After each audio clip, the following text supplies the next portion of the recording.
नमस्कार दोस्तों, आपका मेरे इस यूट्यूब चैनल पर बहुत-बहुत स्वागत है। आज की हमारी class mapping of universe of knowledge की तीसरा पार्ट है। इससे पहले हमने 2 क्लासेस इसकी कर ली थी। आज हमारी इसकी तीसरी क्लास है। इससे पहले वाली क्लास में हमने लाइब्रेरी ऑफ कांग्रेस क्लासिफिकेशन के बारे में और सब्जेक्ट क्लासिफिकेशन के बारे में हमने पढ़ा था। आज हम इस क्लास को शुरू करते हैं। सबसे पहले हम पढ़ते हैं कॉलन क्लासिफिकेशन के बारे में। इसके बारे में हम ज़्यादा नहीं पढ़ेंगे क्योंकि इसके बारे में हम पूरे डिटेल से आगे अलग से पढ़ेंगे। कॉलन क्लासिफिकेशन का निर्माण 1933 में एस.आर. रंगनाथन द्वारा किया गया था। इसके बारे में बस अभी यहाँ इतना ही पढ़ेंगे। नेक्स्ट देखते हैं हार्वर्ड येंचिंग क्लासिफिकेशन के बारे में। इसका विकास अल्फ्रेड केमिंग-चू द्वारा 1927 में किया गया था। इस प्रणाली का विकास मुख्य रूप से अमेरिका में चीनी साहित्य के वर्गीकरण के लिए किया गया था। इस क्लासिफिकेशन स्कीम का निर्माण अमेरिका में मौजूद जितने भी चीनी साहित्य थे उनके लिए किया गया था, उनको व्यवस्थित करने के लिए किया गया था। इसका विकास हार्वर्ड येंचिंग इंस्टीट्यूट के लिए किया गया था। हार्वर्ड येंचिंग इंस्टीट्यूट में इससे पहले लाइब्रेरी ऑफ कांग्रेस क्लासिफिकेशन का प्रयोग किया जाता था। जो हार्वर्ड येंचिंग इंस्टीट्यूट है ये अमेरिका में मौजूद है। उसमें पहले लाइब्रेरी ऑफ कांग्रेस का प्रयोग किया जाता था। उसके बाद ये हार्वर्ड येंचिंग क्लासिफिकेशन स्कीम बनाई गई थी, तब से ये इस्तेमाल हो रही है। हार्वर्ड येंचिंग क्लासिफिकेशन में ज्ञान जगत को 25 मेन क्लास में विभाजित किया गया है और इसमें नोटेशन में रोमन कैपिटल अल्फाबेट्स का प्रयोग किया गया है। इसमें 25 रोमन कैपिटल अल्फाबेट्स का प्रयोग किया गया है, जिसमें से 26 होते हैं अल्फाबेट्स, लेकिन जो आई होता है उसको छोड़ा गया है। इसमें आई का प्रयोग इस क्लासिफिकेशन स्कीम में नहीं किया गया है।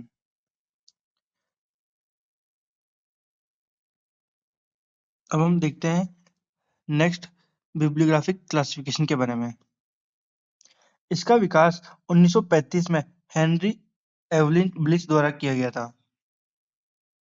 बिब्लियोग्राफिक क्लासिफिकेशन की शुरुआत 1908 में हुई थी, लेकिन इसे प्रकाशित 1935 में किया गया था। इस पद्धति की रूपरेखा सबसे पहले 1910 में लाइब्रेरी जर्नल में प्रकाशित हुई थी। जो लाइब्रेरी बिब्लियोग्राफिक क्लासिफिकेशन स्कीम है, ये सबसे पहले इसकी शुरुआत कब हुई थी? 1908 में। और इसकी रूपरेखा कब प्रकाशित की गई थी? 1910 में। और इसे पूरी क्लासिफिकेशन स्कीम को प्रकाशित कब किया गया था? वो किया गया था 1935 में। और किसके द्वारा? हेनरी एवलिन ब्लिस के द्वारा, यानी एच.ई. ब्लिस के द्वारा। बिब्लियोग्राफिक क्लासिफिकेशन को 1935 में ही वर्गीकरण पद्धति के रूप में मान्यता मिल गई थी। इसका बिब्लियोग्राफिक क्लासिफिकेशन स्कीम है, इसका विस्तृत रूप 1940 से 1953 के बीच 4 खंडों में प्रकाशित किया गया था। अब हम एच.ई. ब्लिस की कुछ किताबें देख लेते हैं, जो क्लासिफिकेशन स्कीम से रिलेटेड है। पहली है the organization of knowledge and system of science, ये 1929 में आई थी।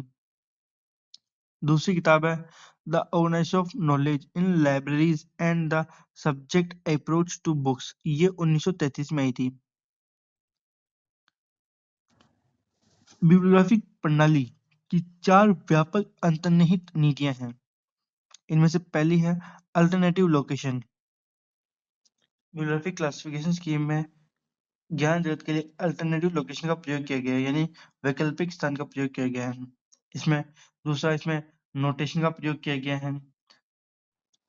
तीसरा, इसमें शैक्षणिक विशेषज्ञताओं के अनुसार ज्ञान को व्यवस्थित किया गया है। इसमें चौथी नीति है विषय एक दूसरे से स्वाभाविक रूप से संबंधित होने के कारण धीरे धीरे एक विषय से दूसरे विषय पर आगे बढ़ते हैं। अब हम आगे देखते हैं।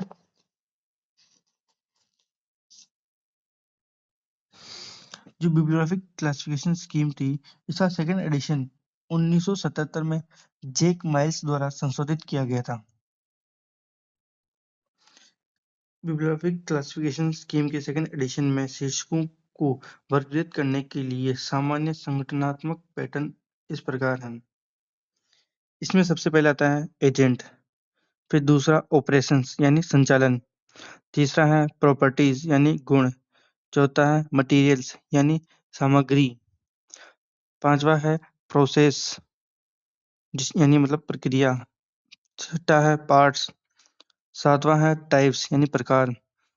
आठवां है थिंग्स इटसेल्फ यानी वस्तु स्वयं खुद। ये सारे बिब्लियोग्राफिक क्लासिफिकेशन स्कीम की सेकंड एडिशन की वर्गीकृत करने के लिए सामान्य रूप से संगठनात्मक पैटर्न है। इसी पैटर्न में इनको वर्गीकृत किया जाता है।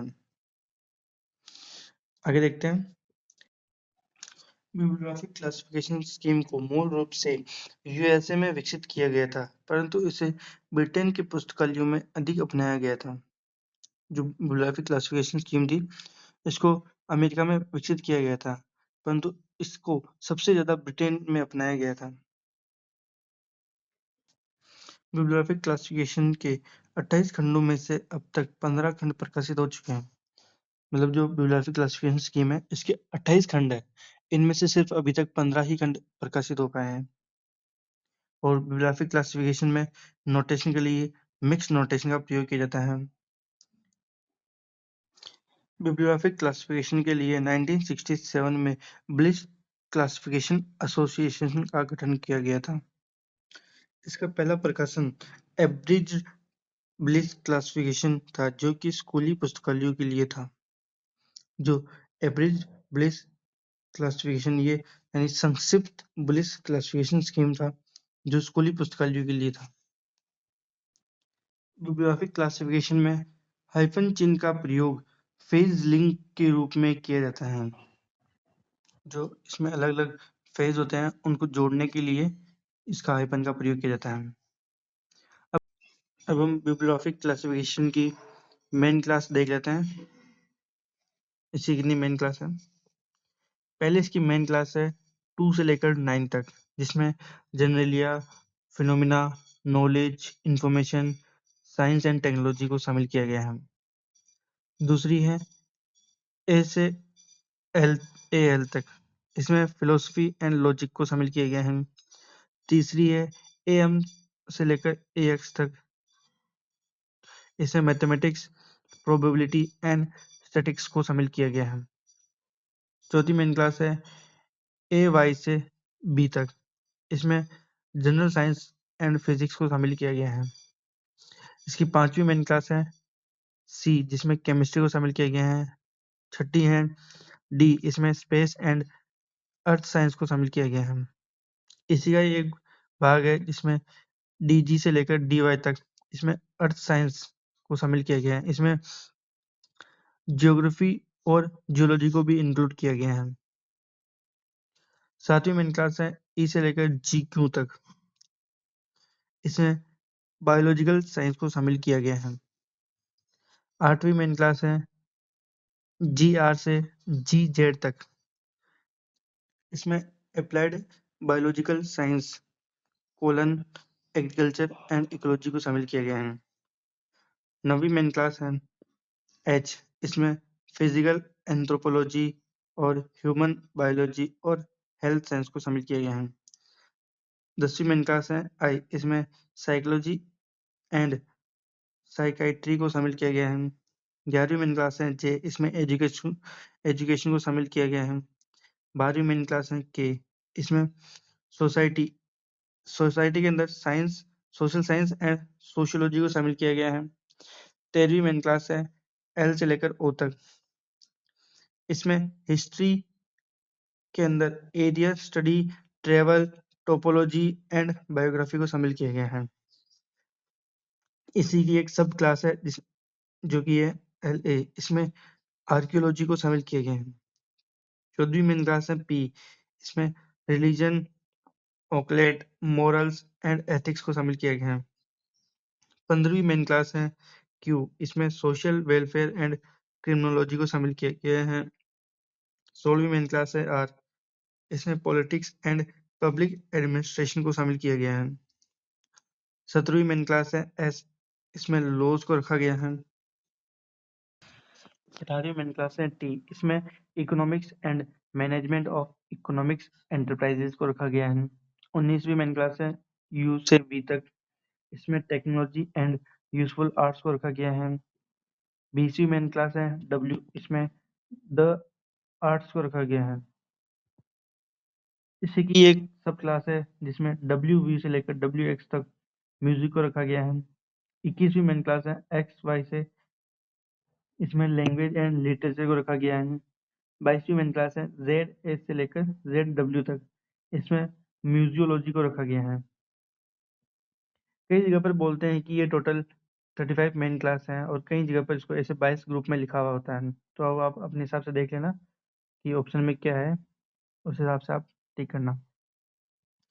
अब हम नेक्स्ट देखते हैं national library of medicine classification scheme के बारे में। इसे शॉर्ट फॉर्म में NLMCB कहते हैं। इसका निर्माण 1948 में ML मार्शल और D मेटकॉल्फ द्वारा किया गया था।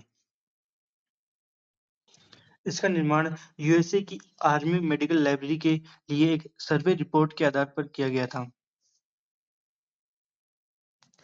1951 में फ्रैंक बी रॉजर्स द्वारा इसमें संशोधन करके US army medical library classification का पहला एडिशन प्रकाशित किया गया था। इसका पहला संशोधन कब आया था? 1951 में। और किसके द्वारा आया था? फ्रैंक बी रॉजर्स के द्वारा। National library of medicine classification को US army medical library classification भी कहते हैं। National library of medicine classification का प्रयोग सिर्फ USA की मेडिकल लाइब्रेरी में ही किया जाता है। अब हम इसके एडिशन देख लेते हैं कि इसके एडिशन कब कब आए। इसका पहला एडिशन आया था 1951 में। इसका सेकंड एडिशन आया था 1958 में। इसका थर्ड एडिशन आया 1964 में। इसका फोर्थ एडिशन आया 1978 में और इसका फिफ्थ एडिशन आया 1994 में। इसका फिफ्थ रिवाइज्ड एडिशन आया 1999 में और इसका इलेक्ट्रॉनिक एडिशन आया 2002 में। National library of medical classification की संरचना लाइब्रेरी ऑफ कांग्रेस क्लासिफिकेशन के समान ही थी। अब हम नेक्स्ट देखते हैं निप्पॉन डेसिमल क्लासिफिकेशन स्कीम के बारे में। इसका विकास 1929 में कियोशी मोरी द्वारा किया गया था। निप्पॉन डेसिमल क्लासिफिकेशन स्कीम का विकास जापानी भाषा की पुस्तकों के लिए किया गया था। 1950 से इसका रखरखाव और संशोधन जापान लाइब्रेरी एसोसिएशन द्वारा किया जा रहा है। जो निप्पॉन डेसिमल क्लासिफिकेशन है, इसका रखरखाव 1950 से जापान लाइब्रेरी एसोसिएशन द्वारा किया जा रहा है। ये जो निप्पॉन डेसिमल क्लासिफिकेशन स्कीम है, ये DDC के समान ही है, मतलब DDC पर आधारित है ये। निप्पॉन डेसिमल क्लासिफिकेशन स्कीम में 10 मेन क्लासेस हैं और इसका लेटेस्ट जो एडिशन था वो 10th एडिशन था, जो कि 2014 में आया था। अब हम नेक्स्ट देखते हैं चाइनीज लाइब्रेरी क्लासिफिकेशन स्कीम के बारे में। ये 1975 में China's administration bureau of cultural affairs द्वारा प्रकाशित किया गया था और इसका उपयोग चीन के सभी विद्यालयों, विश्वविद्यालयों, शैक्षणिक संस्थानों के साथ साथ सार्वजनिक पुस्तकालयों में भी किया जाता है। जो चाइनीज लाइब्रेरी क्लासिफिकेशन स्कीम है, इसका विकास 1975 में China's administration bureau of culture affairs द्वारा किया गया था और इसका प्रयोग कहाँ कहाँ किया जाता है? एक तो विद्यालय हो गए, विश्वविद्यालय हो गए और शैक्षणिक संस्थान हो जितने भी हो गए उनमें, और सार्वजनिक पुस्तकालयों में किया जाता है। और इसमें नोटेशन के लिए रोमन कैपिटल अल्फाबेट्स का प्रयोग किया जाता है। चाइनीज लाइब्रेरी क्लासिफिकेशन स्कीम में ज्ञान जगत को 22 मेन क्लासेस में बांटा गया है। चाइनीज लाइब्रेरी क्लासिफिकेशन का सितंबर 2010 में 5वां संस्करण चीन के राष्ट्रीय पुस्तकालय प्रकाशन गृह द्वारा प्रकाशित किया गया था, जो कि इसका लेटेस्ट एडिशन है। अब हम देखते हैं next American numismatics classification scheme के बारे में। अमेरिकन न्यूमिस्मेटिक क्लासिफिकेशन स्कीम एक कॉइन ग्रेडिंग स्केल है, मतलब ये कॉइन्स को ग्रेडिंग करता है। इसका विकास डॉक्टर विलियम H सेल्डम द्वारा 1949 में किया गया था और अमेरिकन न्यूमिस्मेटिक एसोसिएशन द्वारा 1977 में आधिकारिक ग्रेडिंग मानक जारी किए गए थे। जो अमेरिकन न्यूमिस्मेटिक एसोसिएशन है, उसके द्वारा 1977 में आधिकारिक ग्रेडिंग मानक जारी किए गए थे, यानी जो स्टैंडर्ड्स होते हैं वो जारी किए गए थे। और ये लाइब्रेरी ऑफ कांग्रेस क्लासिफिकेशन पर आधारित है। जो अमेरिकन न्यूमिस्मेटिक क्लासिफिकेशन है, ये library of Congress classification scheme पर आधारित है। अब हम नेक्स्ट देखते हैं Cambridge university library classification scheme के बारे में। कैम्ब्रिज यूनिवर्सिटी लाइब्रेरी क्लासिफिकेशन का विकास कैम्ब्रिज यूनिवर्सिटी द्वारा किया गया था। कैम्ब्रिज यूनिवर्सिटी लाइब्रेरी मुख्य रूप से खुली अलमारियों पर मोनोग्राफ को व्यवस्थित करने के लिए एक अद्वितीय आंतरिक और 3 अंकीय वर्गीकरण प्रणाली का प्रयोग करती हैं। तो आज इस क्लास में हम इतना ही पढ़ेंगे, बाकी हम नेक्स्ट क्लास में पढ़ेंगे। नेक्स्ट क्लास में हम इस टॉपिक को पूरा कर लेंगे। अब तो 1-2 क्लासिफिकेशन स्कीम ही बची है। तो फिर अब इस वीडियो को लाइक करना, चैनल को सब्सक्राइब करना और अपने दोस्तों को ये वीडियो जरूर शेयर करना जो लाइब्रेरियन बनने का सपना देख रहे हो। तो फिर मिलते हैं नेक्स्ट क्लास में नेक्स्ट टॉपिक के साथ। जब तक के लिए धन्यवाद।